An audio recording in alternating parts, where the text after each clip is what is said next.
Vous vous réveillez, vous attrapez votre téléphone, vous faites défiler le fil d'actualité. Et là, une sensation étrange vous envahit. Un mélange d'envie, d'inadéquation, d'urgence. Vous ne le réalisez même pas, mais vous venez de nourrir votre ego. Eckhart Tolle a découvert que l'ego n'est pas seulement une pensée, c'est un système qui a besoin d'un carburant spécifique. Et il existe 5 endroits où ce carburant est concentré de manière si dangereuse qu'ils peuvent anéantir des années de travail spirituel en quelques minutes. La plupart des gens pensent que l'ego est quelque chose d'interne, qu'ils doivent combattre, mais Tolle révèle quelque chose de plus terrifiant. L'ego est cultivé par des environnements extérieurs. Vous pouvez méditer 2 heures par jour, mais si vous passez 3 heures dans les mauvais endroits, vous jetez de l'eau dans un panier percé. Et voici la partie que personne ne vous dit. Ces 5 endroits sont considérés comme normaux, socialement acceptés, même encouragés. Mais ce sont des pièges parfaits pour vous maintenir inconscient. Maintenant, vous allez apprendre à les identifier. Et plus important encore, pourquoi vous les fréquentez encore, même en sachant qu'ils vous font du mal. Le premier endroit dangereux, celui qui détruit votre ego, est celui où la plupart des gens passent des heures chaque jour et ne perçoivent même pas les dégâts. Les réseaux sociaux, la scène infinie de l'ego. Je ne parle pas de l'utilisation inconsciente, je parle du défilement automatique, de la consommation passive, de l'addiction à la validation, déguisée en connexion. Tolle explique, l'ego a besoin de comparaison pour survivre. Il ne sait pas qui vous êtes.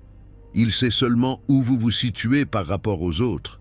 Et les réseaux sociaux sont la plus grande expérience de comparaison de masse de l'histoire humaine.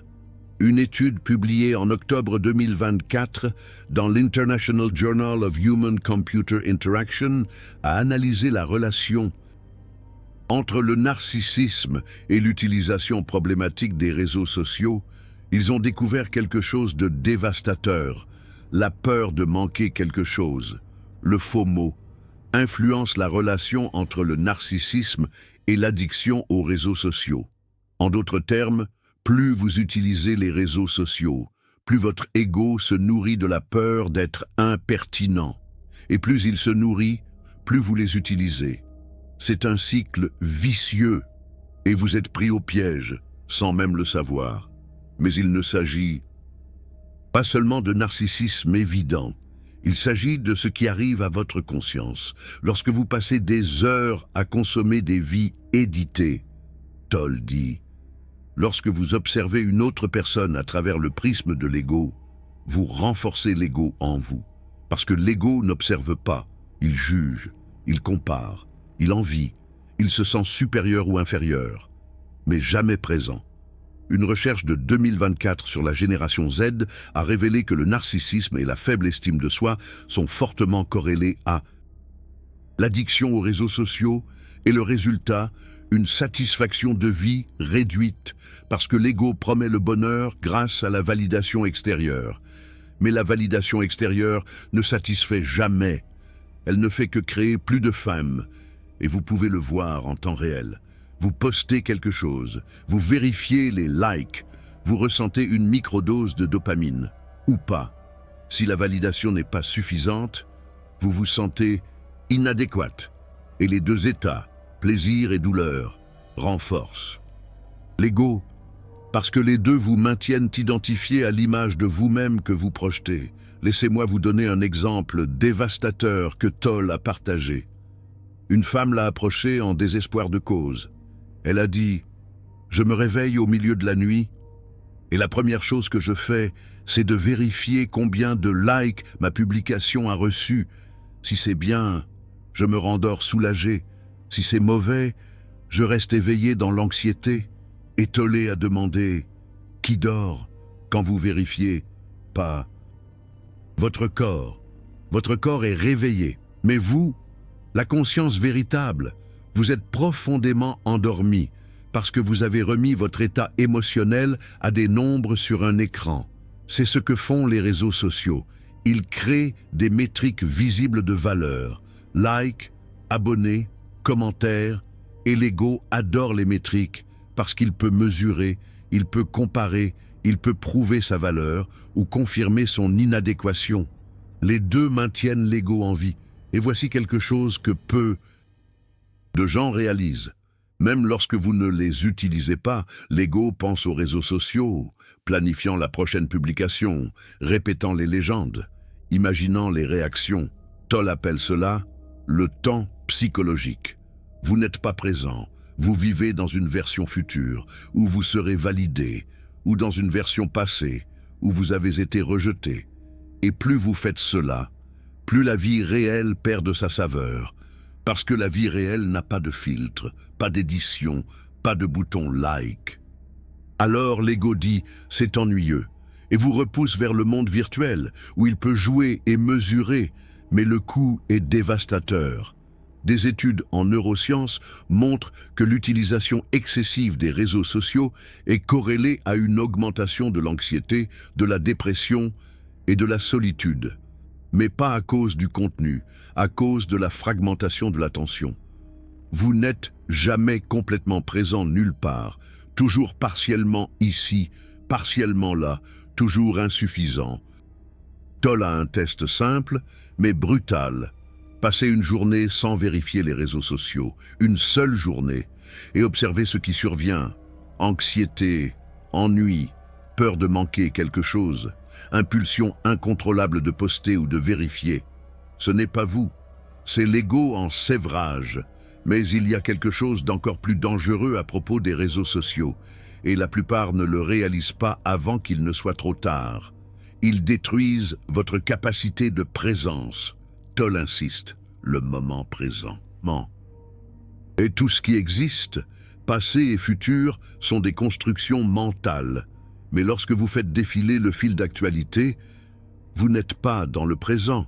Vous êtes dans une réalité virtuelle, de vies étrangères, de comparaisons infinies et de récits fabriqués. Et plus vous y passez de temps, plus il devient difficile de revenir à l'instant présent, parce que votre cerveau a été entraîné à rechercher la nouveauté constante.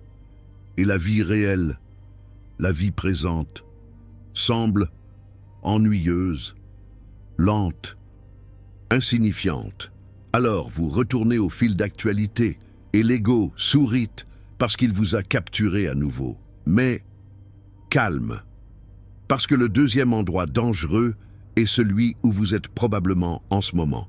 Et c'est là que l'ego se nourrit d'une manière encore plus subtile. Les environnements de compétition toxiques, le champ de bataille de l'ego. Je ne parle pas de compétition saine. Je parle d'endroits où votre valeur est mesurée exclusivement par la performance, où les personnes sont réduites à des métriques, où la collaboration est remplacée par une guerre silencieuse. Toll a observé cela dans les entreprises, dans les environnements académiques, même dans les communautés spirituelles, et a réalisé. Lorsque la structure d'un environnement force une comparaison constante, l'ego n'a pas le choix. Il entre en mode survie. Une recherche de 2024 sur l'épuisement de l'ego sur le lieu de travail a identifié que le conflit interpersonnel est à la fois une cause et une conséquence. De l'épuisement de l'ego. Travailler dans des environnements toxiques ne draine pas seulement votre énergie, il draine votre capacité d'autorégulation. Et lorsque vous perdez l'autorégulation, l'ego prend le contrôle total. Et vous pouvez le ressentir. Vous rentrez chez vous après une journée dans cet environnement et vous êtes différent, irrité, défensif, critique, épuisé non seulement physiquement, mais spirituellement. Comme si quelque chose à l'intérieur de vous avait été corrodé. Toll explique pourquoi. Ces environnements activent ce qu'il appelle le corps de douleur collectif. C'est une accumulation d'émotions négatives non traitées qui existent au sein des groupes. Et lorsque vous êtes plongé dedans, vous ne pouvez pas éviter d'en absorber. Surtout si votre ego est encore forte, parce que l'ego adore le drame. Il se nourrit de conflits. Alors même si vous détestez la toxicité, une partie de vous y participe, se plaint, colporte des ragots. Prends parti, et chaque fois que vous faites cela, vous renforcez l'ego, pas seulement le vôtre, mais l'ego collectif. Eckhart Tolle a observé un cas extrême qui révèle comment cela fonctionne. Un homme travaillait dans une entreprise extrêmement compétitive, des ventes, des objectifs impossibles, des réunions où les gens étaient humiliés publiquement pour ne pas avoir atteint leurs objectifs.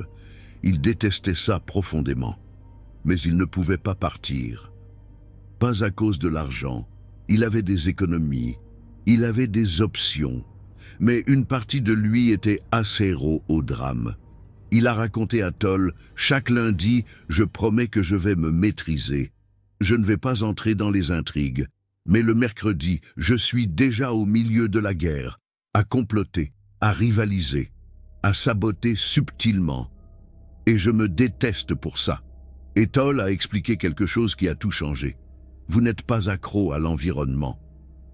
Vous êtes accro à l'identité que l'environnement vous donne. Le guerrier, le survivant, le vainqueur ou la victime. Ce sont toutes des identités de l'ego. Et l'ego préfère une identité, même douloureuse, à aucune identité. C'est là le piège de ces environnements. Ils ne font pas que vous drainer de votre énergie. Ils vous donnent une histoire sur qui vous êtes. Et plus vous vivez cette histoire, plus vous croyez que c'est vous. Jusqu'à oublier qu'il y a quelque chose au-delà du personnage que vous êtes en train de jouer, et le prix à payer. Vous perdez l'accès à l'intelligence du moment présent. Eckhart Tolle enseigne que la présence authentique a une qualité d'intelligence à laquelle l'ego n'a pas accès, des solutions créatives, des réponses intuitives, des actions qui bénéficient à tous.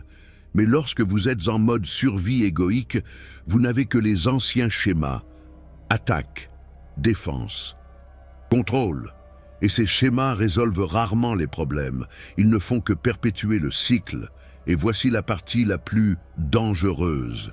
Vous commencez à croire que c'est ainsi que le monde fonctionne. Compétition, guerre, moi contre eux. Et ensuite, vous emmenez ce schéma dans tous les autres environnements, les relations, la famille, même les pratiques spirituelles. Tout devient un champ de bataille. Mais il y a une issue. Et Eckhart Tolle le dit très clairement. Vous ne pouvez pas changer l'environnement, mais vous pouvez changer votre relation avec lui. Lorsque vous reconnaissez que l'ego collectif est en action, vous pouvez choisir de ne pas l'alimenter, de ne pas participer au drame, de ne pas prendre les attaques personnellement. Simplement observer. Et lorsque vous observez sans réagir, quelque chose d'extraordinaire se produit. L'ego perd son carburant, et vous restez présent, même au milieu du chaos. Mais cela exige quelque chose que la plupart des gens ne sont pas prêts à donner, une vigilance constante, parce que le troisième endroit dangereux est là, à vous attendre. Et c'est là que beaucoup de personnes dites éveillées tombent sans même s'en rendre compte. Les cercles de commérages et de drames, le piège social de l'ego. Eckhart Tolle raconte l'histoire d'une femme qui l'a consulté, confuse. Elle méditait tous les jours, lisait des livres spirituels, se considérait comme consciente, mais elle sentait qu'elle n'évoluait pas. Et il lui a demandé « Avec qui passez-vous du temps ?» Elle a marqué une pause, et elle a réalisé que ses amis les plus proches se réunissaient chaque semaine pour se plaindre de leur mari, de leur travail, des autres personnes, et elle participait parce que cela ressemblait à de la connexion, cela ressemblait à du soutien. Mais Eckhart Tolle a immédiatement vu que c'était une alimentation collective de l'ego à travers un drame partagé. Et voici ce qui est insidieux. Les commérages et les drames créent une fausse intimité. Vous vous sentez connecté parce que vous partagez quelque chose. Mais que partagez-vous au juste? Du jugement, de la négativité, de la supériorité déguisée en inquiétude. Eckhart Tolle appelle ça « se lier à travers le corps de douleur ». Vous ne vous connectez pas vraiment à l'autre personne. Vous connectez des égos à travers une négativité partagée. Et plus vous faites cela, plus votre ego se renforce, parce qu'il a trouvé des alliés. Et vous pouvez tester cela facilement. La prochaine fois que vous êtes dans une conversation de ce genre, essayez de changer de ton, essayez d'apporter de la positivité, ou simplement d'observer sans juger, et voyez ce qui se passe. Probablement que les gens vous regarderont bizarrement, ou vous diront que vous êtes insensible, parce que vous avez rompu l'accord inconscient. Nous alimentons les égos les uns des autres à travers le jugement. Des recherches récentes sur le comportement social montrent que les commérages servent une fonction évolutive, la cohésion du groupe à travers l'exclusion des tiers. Mais Tolle demande, à quel prix? Vous gagnez une appartenance temporaire, mais vous perdez la présence.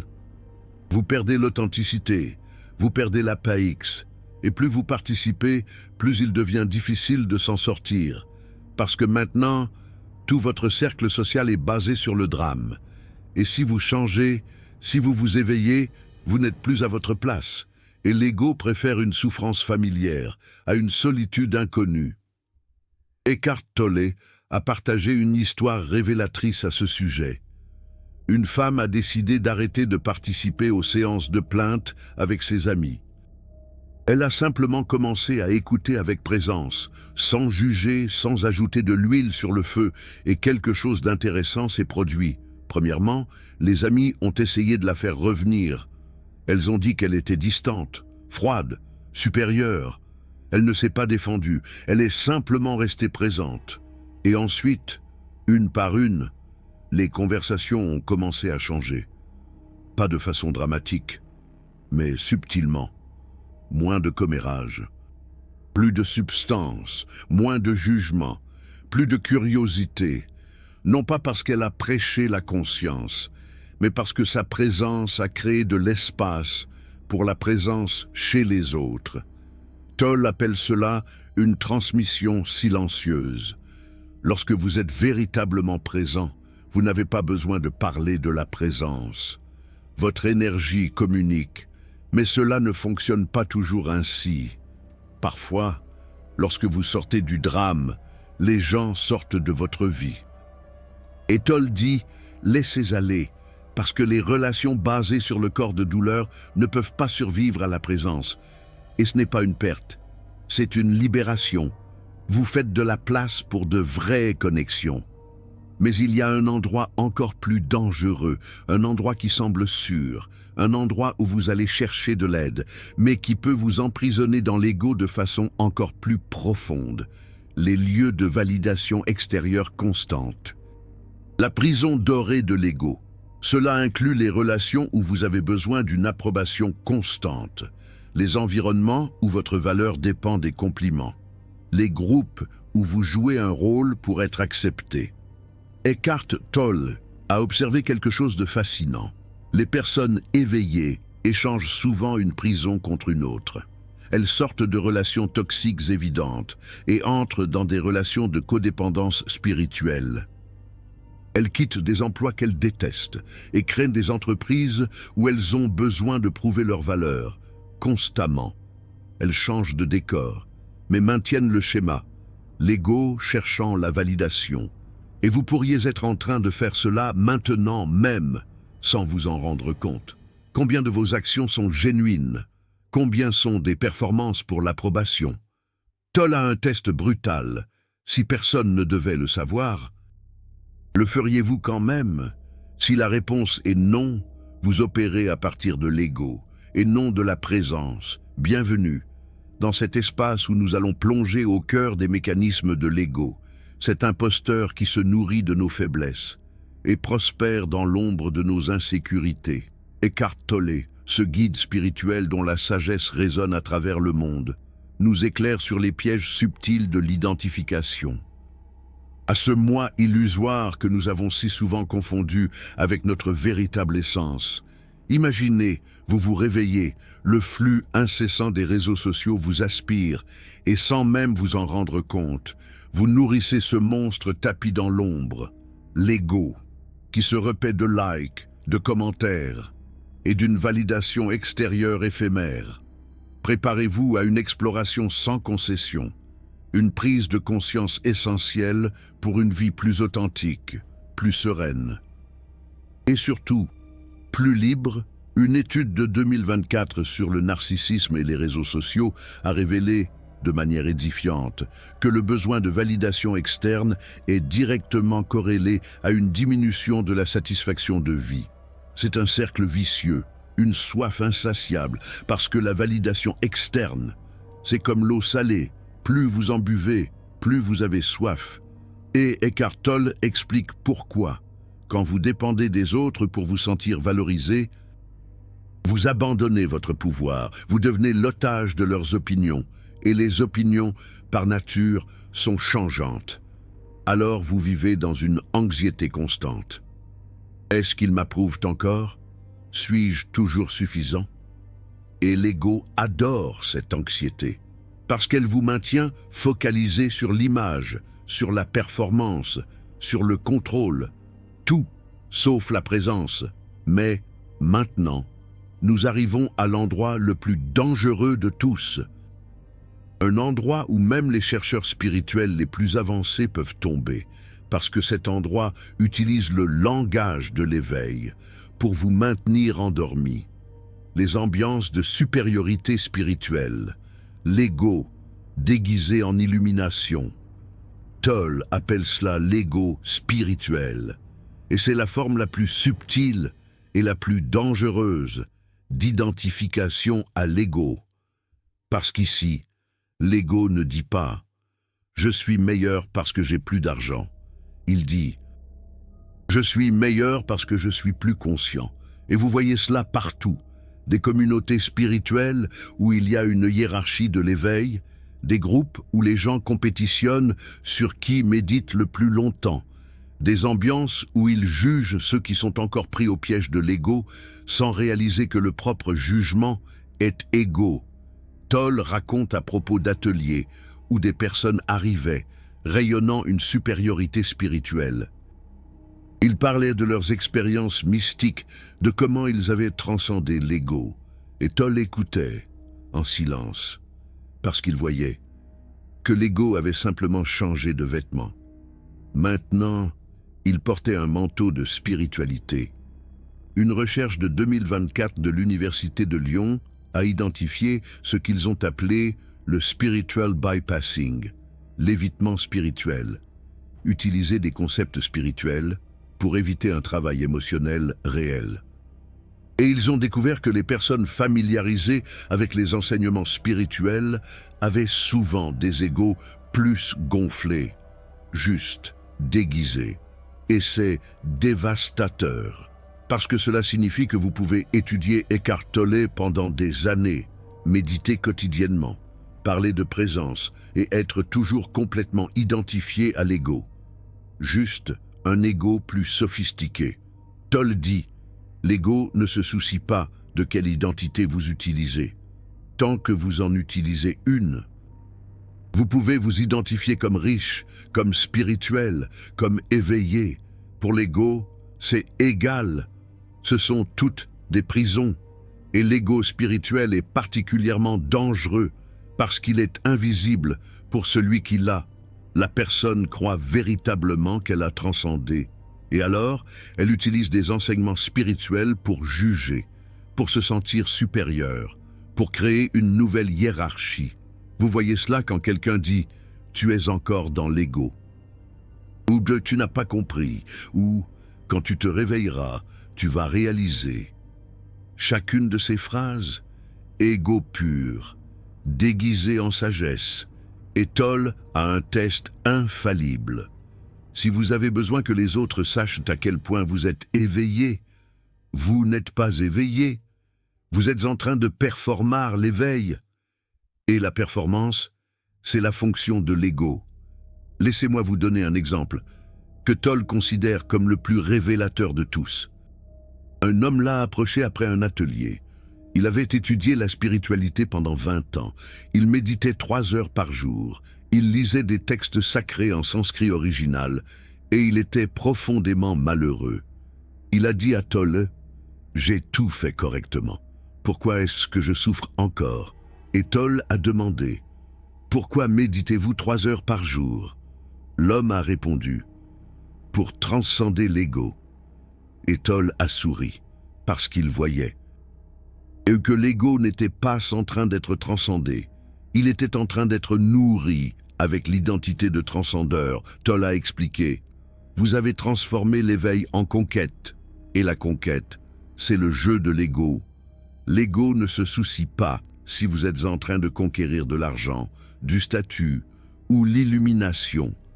Tant que vous croyez qu'il y a quelque chose à conquérir, vous êtes dans l'ego. Et c'est le piège final. Parce que la quête spirituelle authentique n'est pas à propos d'arriver quelque part, c'est à propos de réaliser que vous n'êtes jamais sorti. La présence n'est pas conquise, elle est reconnue. Et quand vous arrêtez de chercher, vous découvrez souvent que ce que vous cherchiez a toujours été là. Mais l'ego spirituel dit « Je ne suis pas encore arrivé là. J'ai besoin de méditer plus. J'ai besoin de comprendre plus. J'ai besoin d'être plus conscient. » Et chaque « je dois » est l'ego en train de renforcer l'illusion de séparation entre vous maintenant. Et vous éveillez. Mais Toll insiste. Il n'y a pas de vous. Il y a seulement conscience. Et elle est déjà complète. Alors maintenant, vous connaissez les 5 endroits, les réseaux sociaux, la compétition toxique, les cercles de commérage, la validation externe, la supériorité spirituelle, et probablement, vous fréquentez au moins 3 d'entre eux, régulièrement. Mais voici la partie qui change tout, et c'est là où la plupart se trompent, complètement. Toll ne dit pas d'éviter ces endroits par peur, il dit « reconnaissez-les ». Voyez ce qu'ils font à votre conscience. Et ensuite, choisissez, consciemment. Parce que vous pouvez être dans n'importe quel environnement et rester présent. Le problème, ce ne sont pas les endroits, c'est votre inconscience en eux. C'est votre identification à l'ego qu'ils activent. Quand vous êtes conscient, vous pouvez être sur les réseaux sociaux sans vous perdre dans la comparaison. Vous pouvez être dans un environnement compétitif sans entrer en guerre. Vous pouvez être dans une conversation de commérage sans participer. Vous pouvez recevoir des éloges sans en avoir besoin. Vous pouvez être dans un cercle spirituel sans supériorité. Mais cela exige quelque chose de radical, la vigilance. Toll appelle cela la présence témoin. Vous observez l'ego voulant se nourrir. Vous observez l'impulsion de comparer, de compétitionner, de juger, de chercher la validation, de se sentir supérieur. Et en observant, vous créez un espace entre vous et l'ego. Et dans cet espace, vous êtes libre, pas libre des environnements, libre de la réaction automatique qu'ils activent. Maintenant, vous avez la carte complète. Les 5 endroits où l'ego se nourrit de manière la plus concentrée. Mais que faire avec cette information? Comment appliquer cela aujourd'hui, maintenant? Je vais vous donner la feuille de route pratique que Tolle enseigne. Pas de théorie, de l'action. Première étape, un audit des environnements. Pendant une semaine, observez où vous passez du temps. Et plus important encore, comment vous vous sentez après?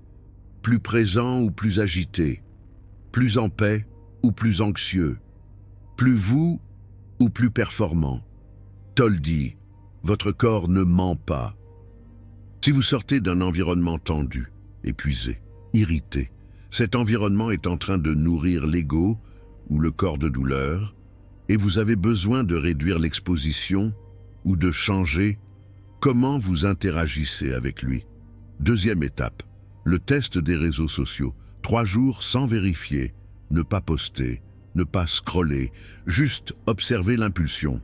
Et quand elle viendra, et elle viendra, faites une pause, respirez, demandez-vous. Qu'est-ce que je cherche vraiment? Connexion ou validation? Information ou distraction? Présence ou fuite? Et quand vous identifiez le besoin réel, derrière l'impulsion, vous pouvez y répondre consciemment. Si c'est de la connexion, appelez quelqu'un. Si c'est de la distraction, reconnaissez ce que vous êtes en train d'éviter et affrontez-le. Si c'est de la validation, donnez-la vous-même. Troisième étape, les cercles de commérage. La prochaine fois que quelqu'un commence un commérage ou une plainte, expérimentez, ne participez pas, ne jugez pas, écoutez simplement, avec présence, ou changez de sujet, gentiment, et observez la réaction, tant des autres que la vôtre. Toll nous enseigne. Vous n'avez pas besoin de sauver quiconque de son propre drame, mais vous n'avez pas besoin de l'alimenter non plus. Et votre présence silencieuse est plus transformatrice que n'importe quel sermon sur la conscience. Quatrième étape, la validation externe. Pendant une journée, faites de bonnes actions et ne le dites à personne. Aidez quelqu'un anonymement. Créez quelque chose sans le poster sur Instagram ou TikTok. Pratiquez quelque chose sans le partager sur Facebook. Et observez l'agonie de votre ego.